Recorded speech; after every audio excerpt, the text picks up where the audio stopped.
किसी काम में सफलता चाहते हो, उस काम को अपनी मौज बना लो। नहीं बन रहा है, ध्यान शुरू कर दो, मन की दशा को देखना शुरू करो और यह देखो कि यह तुम्हारा मन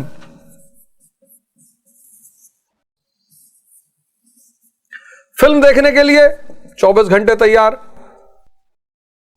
नशा करने के लिए 24 घंटे तैयार, घूमने के लिए 24 घंटे तैयार, गर्लफ्रेंड से मिलने के लिए 28 घंटे तैयार, 4 घंटे नींद में भी तैयार रहता है। यहां कोई बहाना नहीं बनाता, यहां कोई बहाना ही नहीं। और अगर ये सब फ्री का मिल रहा हो तब तो और, अरे फिर तो सोने पे सुहागा। किसके तो भैया जरा हमारा काम करा दो, टाइम नहीं है यार, बहुत बिजी चल रहे हैं आजकल भैया। गोवा चलोगे? पैसा नहीं है, अरे हम देंगे ना सारा पैसा। हाँ चले चले अकेले, अब आपके साथ रहेंगे, थोड़ा ज्ञान ही मिलेगा। इससे कहो ध्यान करना है, ये बहाना बनाएगा। इससे कहो योग करना, ये बहाना बनाएगा। इससे कहो पढ़ना है, ये बहाना बनाएगा। इससे कहो सेवा करनी, ये बहाना बनाएगा। इन सारे कामों के लिए यह बहाना बनाएगा।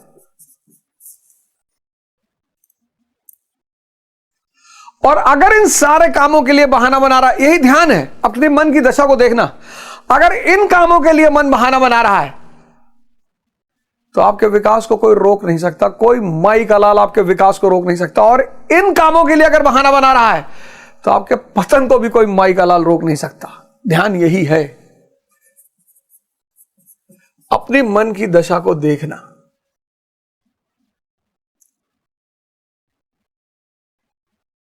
और कुछ भी नहीं है ध्यान। लोग कहते सर हमें, लोग हाथ दिखाते, कुंडली दिखाते, ठीक है वो भी एक विज्ञान है, लेकिन हाथ और कुंडली दिखाने से अच्छा तुम अपना मन देख लो, ट्राई कर लो आज। अगर तुम्हारा मन इन चीजों के लिए बहाना बनाता है और इसमें अपने आप लगा हुआ है तो तुमको सफल होने से कोई रोक नहीं सकता। और अगर तुम्हारा मन इन चीजों के लिए बहाना बनाता है और यहां अपने आप लगा हुआ है तो तुम्हारे पतन को कोई रोक नहीं सकता। इसमें इतना मेहनत करने की क्या बात है? इष्ट चिंतन अनिवार्य है।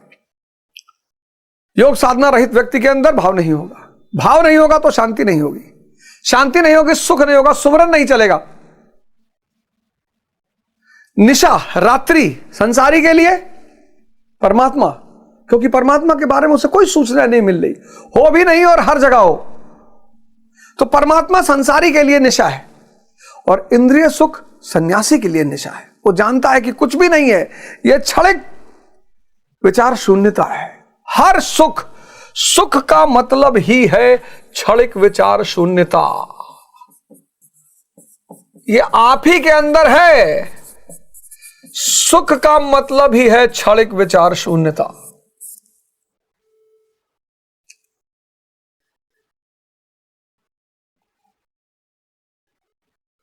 और परमानेंट विचार शून्यता आनंद। यही है सुख और आनंद में अंतर। परमानेंट विचार शून्यता, स्थायी, स्थायी विचार शून्यता।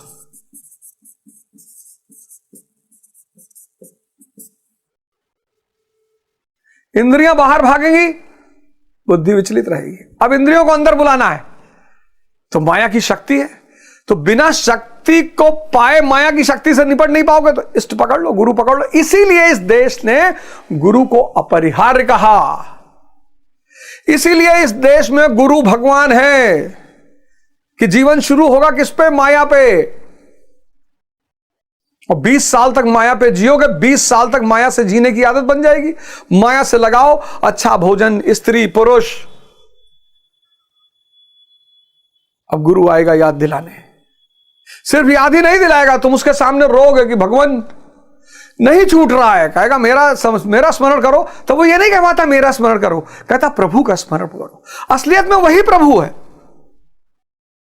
असलियत में वही भगवान है। गुरु का स्मरण, तो जैसे गुरु का स्मरण करोगे बड़ी शक्ति से जुड़ जाओगे, तो वो जो इंद्रियां बाहर भाग रही थी वो अंदर की तरफ भागेंगी। और जब इंद्रियां अंदर की तरफ भागेंगी, पहली बार जब तुम्हें एहसास होगा कि आहा हा, इंद्रियां अंदर की तरफ भागी, तुम्हें दिखाई पड़ा, सुकून मिला, तुम इंद्रियों के चुंगल से बाहर निकले, बस वहीं तुम्हें गुरु के प्रति प्रेम पैदा हो जाएगा। एक प्रेम पैदा होगा अगर गुरु के पास गया और कार खरीद लिए, बिजनेस सेटल हो गया, पैसा आ गया, एक वो प्रेम है संसारी प्रेम। एक प्रेम इस जादूगरी का जो सिर्फ तुम जानोगे और गुरु जानेगा। 20 साल का जीवन, इस वक्त आप लोग देखिए कितनी बुरी स्थिति है। श्याम का जन्म हुआ और 20 वर्ष की आयु हो गई, और 20 वर्ष तक ये किसके प्रभाव में रहा? माया के प्रभाव में। माया हावी हो चुकी है, सारी इंद्रियां और मन ताकतवर हो चुके हैं, और अज्ञानता है। अब गुरु बताएगा कि परम सुख, अनंत आनंद, तुम ही भगवान हो। कहा गुरु जी हो नहीं रहा है, तो तुम गुरु से मिले। गुरु यानी भगवान, और गुरु की शक्ति ने माया की शक्ति को छीण करना शुरू किया, और तुम संसार से ऊपर उठने लगे।